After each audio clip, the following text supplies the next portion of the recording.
Welcome in to another edition of Runners Recap with head coach Rod Barnes. Coach Barnes, good to have you here. We're in episode 5. How are you feeling? I'm glad to be here. Excited. Always glad to have you here. You like the holiday spirit we I got do. for you? I tell you, Christmas is during this season is so joyous for me. I look forward to it. I do Maybe too. my favorite time of the year. I know. I said I like Thanksgiving, but I got to tell you, I changed my answer now. Oh, okay.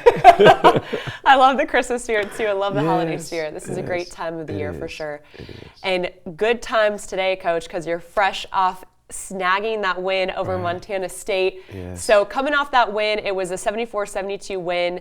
How important was it?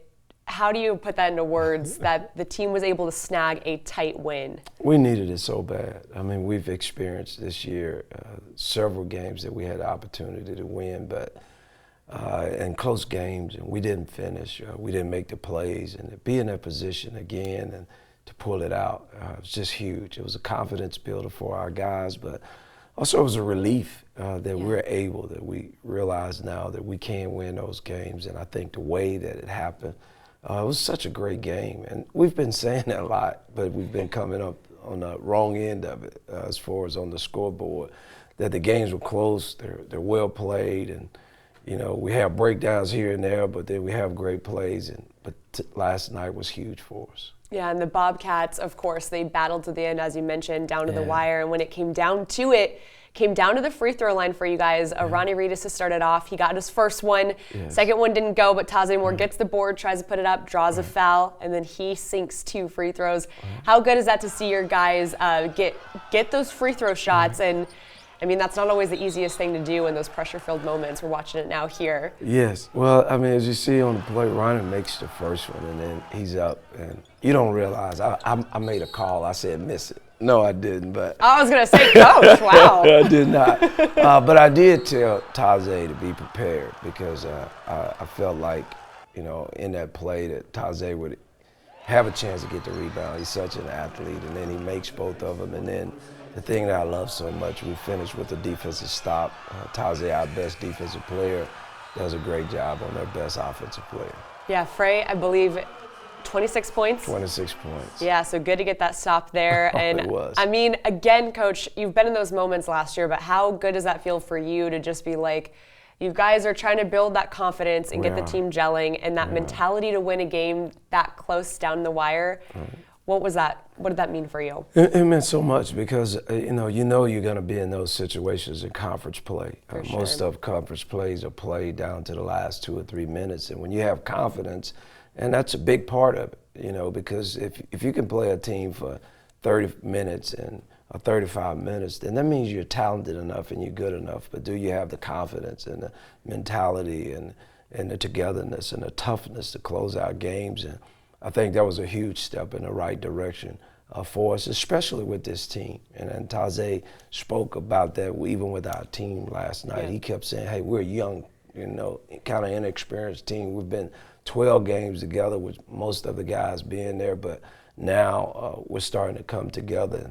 And even last night, you know, we talked about someone has to make a big play. And I thought down the stretch we had, as you mentioned, Ronnie makes his free throws and does a good job on the defensive board to get fouled, and then Taze finishes off for us. So we needed someone to step up, and I thought Taze showed great leadership last night. And one key word that I heard you mention there, toughness. So at this point in the season, guys are battling some injuries. I know you have some health things going on with your team. So what did that speak to for the toughness of the team to battle throughout the whole game last night as well? Well, it was huge. And I thought, you know, just what we talk about as far as team with the next man up. Sean Stiff didn't even play in the first half because of his injury. And he came to the side and said, hey, Coach, put me in. I got to get in this fight. My guys are battling. And I think he had like 11 points in the second half. And you talk about Taze Moore that got hurt during the game and then had to turn around and continue to play. So that's the kind of toughness you have and you need. Cam Allen has been out and had a huge first half for us. And he's been battling the back injury. But as I told them, if we get in a position to win, we should. You know, we got to have people to close it out. And we're watching some of this video, so Taze Moore here. Another thing I watched in this game last night, hitting some of those long balls. So is that good to see some of these guys getting behind the three-point line? 3 for 4 for Cam Allen last night. You just mentioned him. Yes. What is that like to see that part of the game get added? It's huge. It's huge because that's been one of our Achilles heels, our three-point shooting and outside shooting. And now we've gotten to the point, the last couple of games, we've hit a few more. And last night was just great to see how our guys shot the ball from the three. Yeah, and Buck battling for some points there as well. So he's another one that's you're trying to see get healthy as well. Trying to see him healthy. Yeah, he's been had a leg and a foot injury, but he's much healthier now and almost 100%. And again, I think hopefully as a result of that, we'll start to play better. All right, well, coming in, before we get to the WAC talk, we got to talk about, you got 2 games before that. So Cal Poly, a future opponent for you guys in the Big West, and then Texas Tech. So some good competition. How important is it to see those 2 teams as you move forward? Well, there's 2 road games, and always road games are tough. And we go to Cal Poly, and we get a chance to see another Big West team, and we get an opportunity to see where we kind of fit in the conference. And they've had some struggles and played some close games just like we have. And then we go play a team that was picked preseason top 10 in the country, and I think will make the NCAA tournament. They've been really successful there in Lubbock, Texas. So, but I think it gets us ready for conference play. But I think we, as many people use the catchphrase now, we're trending in the right direction, and hopefully we'll be able to take our momentum from last night into tomorrow night's game. So the Roadrunners looking to get battle tested on the road once again, looking for that first road win of the season as well. Yes. But Coach, we mentioned, so talking about the WAC, so obviously this is a statement year for you guys because it's the final time. So I just want to know for you, how much does that play into it as you know that you want this team? I'm sure the players, that adds motivation to them, but how does it for you to get some key wins in this conference the final time? It's not that big a deal. Really the big deal for me is to try to get this team to be as good as we possibly can. And where that takes us, I think that's my responsibility to just try to have us playing at our very best at the end of conference, but try to win the conference. But there's no, hey, this is our last hoorah or anything like that, just because our program has not been built like that. We've just been built on every sequence we go in, we try to maximize our team and, play the best we can and hopefully win championships. And, again, I think our team is coming together. Would it be great to win as a regular season title? Of course, or definitely the goal every year is to make the NCAA tournament. So 3 games in March. We've got to play our best basketball during the tournament, and hopefully we'll bring a championship back to here in Bakersfield. We were watching some of those key moments, the key wins from last year. Yes. So are you expecting those tight matchups? I know the team was talking about that last night, but are you expecting games like this again to hit you guys in the stride when you face these WAC opponents? Well, I am. I'm expecting it, but I hope we don't have as many, and I hope we're on the best side of all of them because we've had enough of those already in the non-conference, and that normally doesn't happen. And all of our games have been, not all of them, but most of our games have been close in the non-conference. So hopefully when we get to the conference play, we'll be able to separate a little bit earlier, in the game, and hopefully won't play as many. But if we do, I think we've been battle tested. I know these games are fun because it's joyous, but this one right here against the Aggies, a heartbreaker for you guys last year. So I know that these aren't as fun to watch when you see the dagger there behind the arc. Yeah. But again, it just breeds to the competition in the WAC, and that's fun for you guys, I'm sure, and something that you guys, will be looking forward to in the one last hoorah. I know you said it's not really hoorah, it's probably more for us fans and those watching on the sidelines, but it's going to be important though. I'm sure as we close down to it, obviously we're grateful that we were accepted into the conference, and as we move into the Big West, obviously we're excited about that, but I think the rivalries of the coaches, just coaching against Grand Canyon, who's really been kind of every game that we've played pretty much have gone like last night game down to the wire to New Mexico State, where since I've been here, I think they've beat us 3 times at the buzzer and we've beat them 1.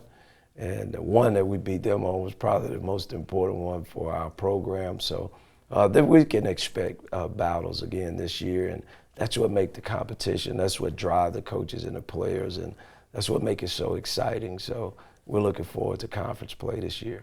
And yeah, to bring it back to some kind of changes. So you've been focused on defense this year, and I know in the conversation yesterday it was a lot about the zone. Yes. And I want to know if you can break that down for me a bit of what's the most challenging thing when you bring that concept of defense to a team, and what's been some of the things that you've seen that has been successful for the Runners so far in bringing zone defense? Yeah, well, the zone defense is totally different, where when you're playing man-to-man the way we do, we're in your face, we're really all over you. We're trying to deny, we're trying to tip passes, we're trying to force you into mistakes. And then in the zone, you're really just trying to take away three-point shooting, and you're trying to make sure that they take outside shots and trying to cover the inside with multiple people.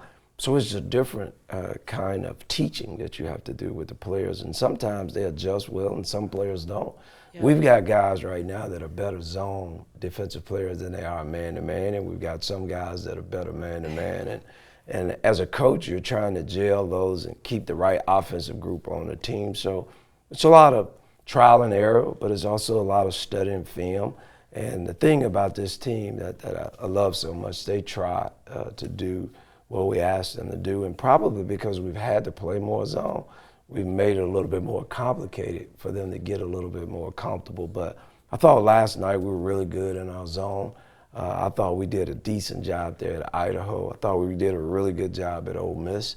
So I think it's becoming more of our package. And many of the coaches that are probably watching film, we use several different zones, and I don't want to give you the X's and O's strategies of that, because we might have to play some tomorrow night, and we definitely don't want people to know what we're doing. Can't break it down too much. Too much, yeah. But I appreciate that. But just one question I have in particular. So when you have bigger guys and you're using them in the paint, how beneficial or challenging is that in the zone? Does it help you to be in the zone when you have those kind of big guys in there in the paint? Because obviously, as you mentioned, you're trying to work out on the perimeter and stop those three-point shots. It's good for because, you know, when you got big guys, that they're pretty much kind of have an area to cover, and most of the time it's near the basket. So it really helps you as far as clogging up the middle. Last night, for instance, their guard, Ferreira, really was driving us. He was beating us all over the place. His guy was coming out and screening our big guys, and he was coming off screen, making plays and going over the top of their screens. So when you play zone, sometimes it stops some of the screening on the perimeter. Yeah. But even when they screen, there's another guard there. So just making that adjustment, it helps us to have big guys because they take more space they could take up. The more our guards can get out and our forwards can get out and defend on the wing to contest those three-pointers. That's easy. Yes, that's easy. It sounds so simple when you put it like that. No, it's a lot. Yeah, well, you go from telling a guy, like a big guy, hey, you got to get out there and you got to hedge the screen, or you got to trap the screen, or you got to get out there, to, hey, we just want you right here. Like, don't get out of this area. And you that go can from cause some complications. You go from guarding people to guarding areas. Yeah. And that's a different kind of, you know, some guys love to guard people. Yeah. And some guys are okay with just guarding that area and just trying to put all that together. And again, I think our guys are making adjustments. Yeah, I would imagine, don't know, but the bigger guys like to guard the area. They do. This is my space. Yeah, this is my area. They love that. When we say zone, you can see the smile go on their faces. Yeah. All right, Coach. Well, we love that. Always breaking it down for us. Yes. But now we're putting you in that hot seat. I thought I would get a break. It's Christmas. No, the Fast Break 5. That's what we're calling it this year. I'm sticking with it. But we're going to make it a little holiday themed. Okay. You like that? I like that. All right. Maybe the questions that will be tough. I like that. Well, the first question, Coach, I can expect this one is going to take you a minute or two. Mm-hmm. But what is the greatest gift that the sport of basketball has brought to you? Oh, wow. The greatest gift, I would just, opportunity. This game from a very 5 years old, just opportunity to compete, opportunity to travel, opportunity to meet people. Yeah. I would say opportunity is the biggest thing that I could probably, it's given me such joy, obviously, to compete and play. And I've done it all over this country, so just being in different areas, but it's brought so many opportunities and probably more than anything, having the opportunity to meet great people. The gift that keeps on giving. It just keeps on, just over and over and over. That's what I love to hear. Yes. That's why I love sports too. Yes. So if you could be gifted the athletic ability that you did not have as a player, what would that gift be? I was not very athletic, and I would. Coach, you have some records. Come on. I would have given anything to be able to be like some, not even like, I don't have to, let's say our worst athlete right now. If I could have his ability, I probably wouldn't be sitting here today. I was one of those guys that wasn't very athletic, wasn't fast or quick, nor very strong. I just had a good IQ. Yeah. I had a great determination. I took coaching well. And I had a passion to just win games, so I just loved to compete and play. So, man, if I could have been just a little bit better athlete, I probably would have played against some great players that you know of or heard of.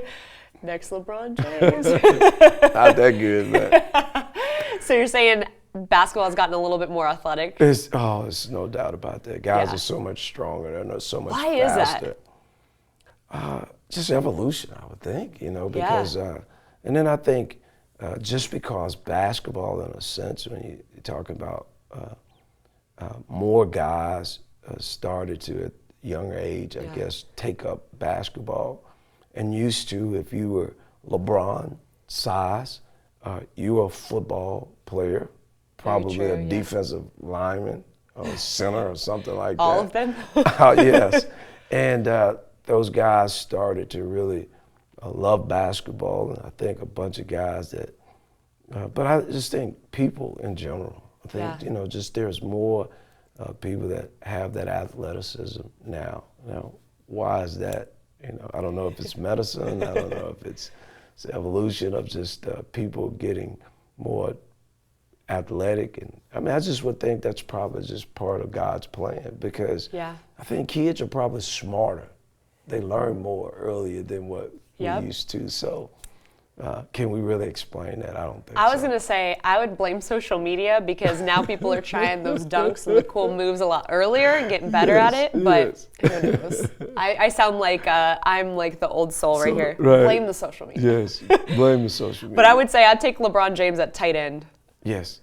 I would use him at tight end. Yes, I would too.